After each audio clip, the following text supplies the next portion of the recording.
Honeymoon కోసం మేఘాలయకు వెళ్లిన మధ్యప్రదేశ్ కొత్త జంట అదృశ్య కేసులో సంచలన విషయాలు వెలుగులోకి వచ్చాయి. ఇండోర్కు చెందిన రాజా రఘువంశీ మృతదేహాన్ని గతవారం గుర్తించిన పోలీసులు దీన్ని హత్యగా నిర్ధారించిన విషయం తెలిసిందే. తాజాగా ఈ కేసులో అతడి భార్య సోనం సహా నలుగురిని పోలీసులు అరెస్ట్ చేశారు. సుపారీ ఇచ్చి ఆమె భర్తను ఆమె హత్య చేయించినట్లు పోలీసులు భావిస్తున్నారు. మే 20న హనీమూన్కు వెళ్లిన రాజా రఘువంశీ సోనం దంపతులు మేఘాలయలోని చిరుపుంజికి చేరుకొని నోగ్రియాడ్ ప్రాంతంలోని బాలాజీ హోమ్ స్టే రెస్టారెంట్లో దిగారు. చివరిసారిన మే 23న హోమ్ స్టే నుంచి చెక్అవుట్ అయిన దృశ్యాలు సీసీటీవీలో రికార్డ్ అయ్యాయి.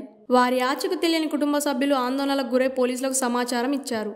అప్పటి నుంచి ఈ కొత్త జంట కోసం గాలిస్తుండగా జూన్ 3న రాజా మృతదేహాన్ని పార్కింగ్ లాట్ కింద ఉన్న లోతైన లోయలో కనుగొన్నారు. అక్కడ హత్యకు ఉపయోగించిన వేట కొడవలు కూడా లభ్యమైంది. మేఘాలయ డీజీపీ మీడియాతో మాట్లాడుతూ ఉత్తరప్రదేశ్లోని పోలీస్ స్టేషన్లో సోనం లొంగిపోయింది. మధ్యప్రదేశ్లోని 2 హంతకులు, ఉత్తరప్రదేశ్లో మరొకరిని అరెస్ట్ చేశారు. మరొక నిందితుడి కోసం ప్రత్యేక దర్యాప్తు బృందం గాలింపు కొనసాగిస్తోంది అని తెలిపారు.